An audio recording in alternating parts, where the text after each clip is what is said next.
Today, we're going to dive into the global crusade against malaria, a disease that people are fighting day in and day out.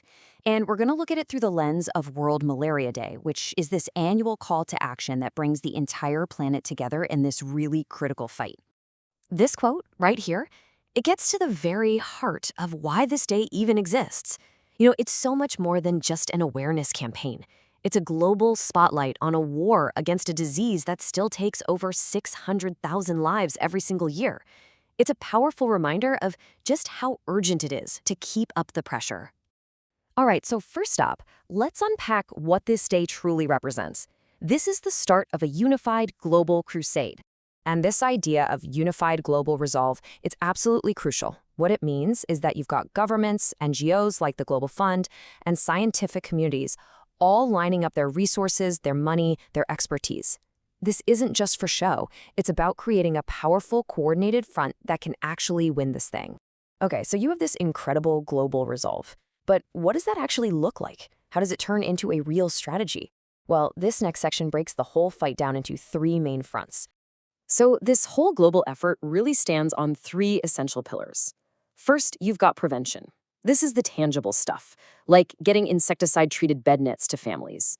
Then there's treatment, which is all about making sure that when someone gets sick, they have access to the right anti-malarial drugs. And finally, there's research, and this is the engine driving everything forward, developing brand new tools like the very first vaccines.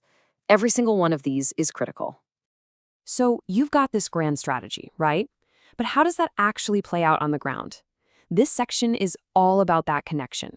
How every single step, no matter how small it might seem, is directly saving lives. On the ground, it really comes down to two critical actions. Step one is mosquito control. This is the frontline defense, spraying indoors, getting rid of stagnant water where mosquitoes breed, using those bed nets. But just as vital is step two, spreading awareness. This is where local health workers are teaching communities how to spot the symptoms and why these preventative tools are so incredibly important. And that brings us to what might be the most powerful part of all of this, the communities themselves. Let's take a look at what happens when local communities unite, because this is where the global strategy really truly comes to life. See, these big global strategies are powered by local action, and it all starts with knowledge. Think about it. Information is way more powerful when it comes from a trusted neighbor or a local health clinic, right?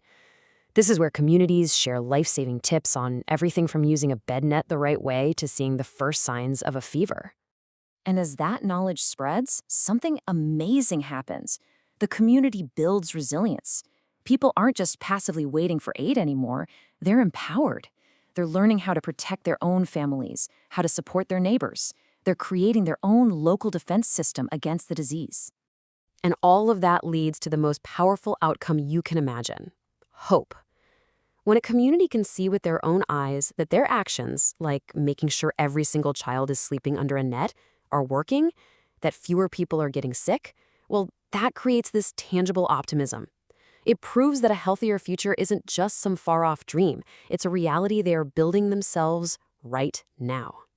So where is all this effort, this resilience, this hope? Where is it all leading? Let's look forward with our final section. It's about a pledge for tomorrow, a promise for a world that is finally free from malaria. This pledge right here, it's basically the mission statement for the entire movement. And the language is so deliberate. On this day, we pledge. That little word, we, is everything. It's an inclusive call to action. It turns this big global policy goal into a personal commitment for every single person in this fight. So let's break this pledge down. It's really a comprehensive three-part promise. It starts with the most direct goal, to end malaria. But it knows you can't do that in a vacuum, which is why it expands to protect health more broadly. And the ultimate vision, the final goal, is to secure tomorrow, to create a world where our future generations never have to live under the threat of this disease. And so that leaves us with this final, crucial question. The pledge is out there, it's been made, but what will it actually take to win? What will it take in terms of sustained funding, in scientific breakthroughs, and in just plain, unwavering political will? That is the question that drives this global crusade forward every single day.